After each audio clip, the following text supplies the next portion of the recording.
Good morning, everyone. Welcome to the Investment Gateway Summit podcast. And I have with me a very special guest who's come all the way from the UAE to be part of this iconic summit. So I have with me Rawan Al Sadi, who is the CMO of Respect Services.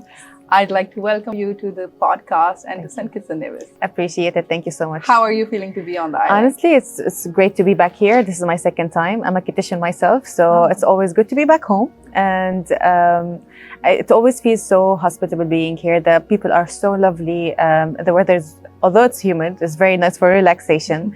And, it's a very nice way to disconnect from the fast-paced life that we live back home. Okay, so being the CMO of Respect Services and being a female myself, and I really want to ask you this question that's going on is that I don't come across a lot of female applicants being the single applicant or be the main applicant of the citizenship by investment applications. What do you think?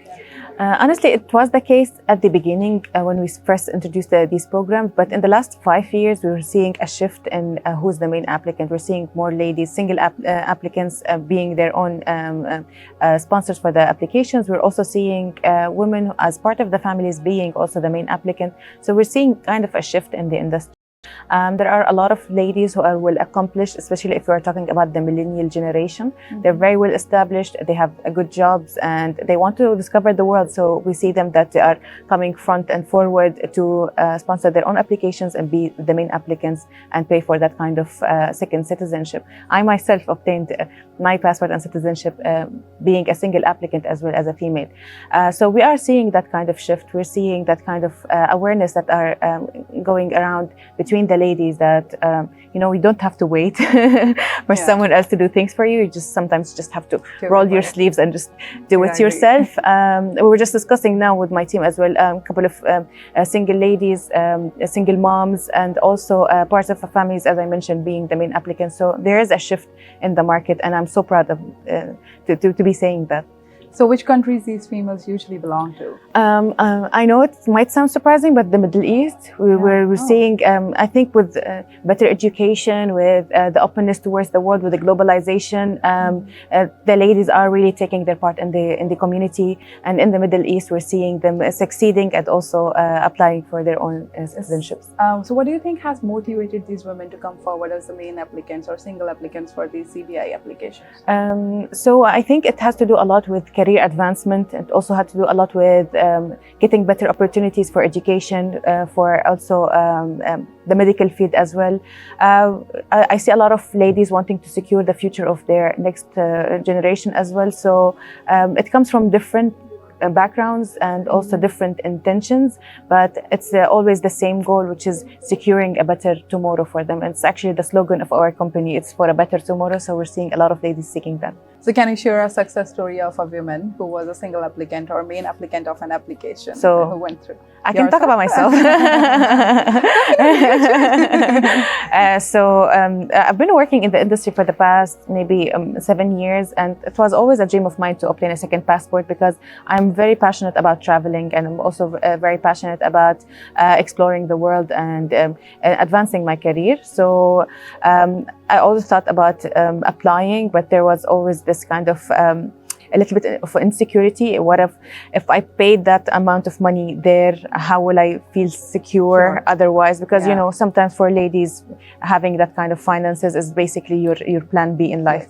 But I'm so thankful for having my family, for having the company, the family's company as well. They've supported me in that decision, and also they've supported me financially.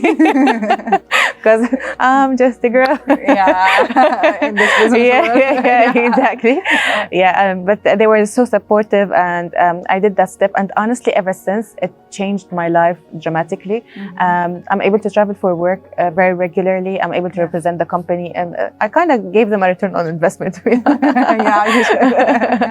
And I also encouraged so many of my friends. So it kind of felt like I'm leading by example.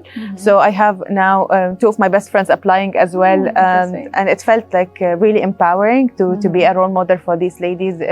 To go over there. There are still a lot of doubts about obtaining a second passport, is it really worth putting the money out there? Is it is the freedom of traveling really worth it? And is it like it's important for them to be a second world, let's say a global citizen? And seeing me doing all of this in the short period of time when I obtained my passport, it really changed their perspective, and they're going after it. So I consider, honestly, it's one of the best decisions of my life, having the Kittian passport. And the past 2 years just proved that it was the brave and the right choice to do. So what was your journey like towards transitioning to a Kittian, then traveling here twice? And what was it like? All right. So at the beginning, I had a I'm so thankful for my original passport as well. I used to have visas. It's just that applying for a visa and waiting, and I used to miss a lot of opportunities. For example, I also work as a social media influencer, so I used to have paid campaigns in order for me to travel and create content. I used to miss a lot of these opportunities because I was just waiting for visas to come. So that affected my let's say income flow, and also a lot of opportunities of traveling, of being with my family or being with my friends were not allowed, because again, with the visa process and all of that. So when I made that decision, and I applied, of course, through our own company, Respect Services. So it was a very seamless process. That was, I think, in 2022 is when I applied. Oh, 2021, actually, I applied. I obtained it January 2022. It was the best for New Year, best New Year ever. Then through of course, the application process, there was that kind of like waiting and being anxious, and planning that kind of payments, knowing exactly how you can do things step by step. And as I mentioned, I had the support of my family and brothers as well.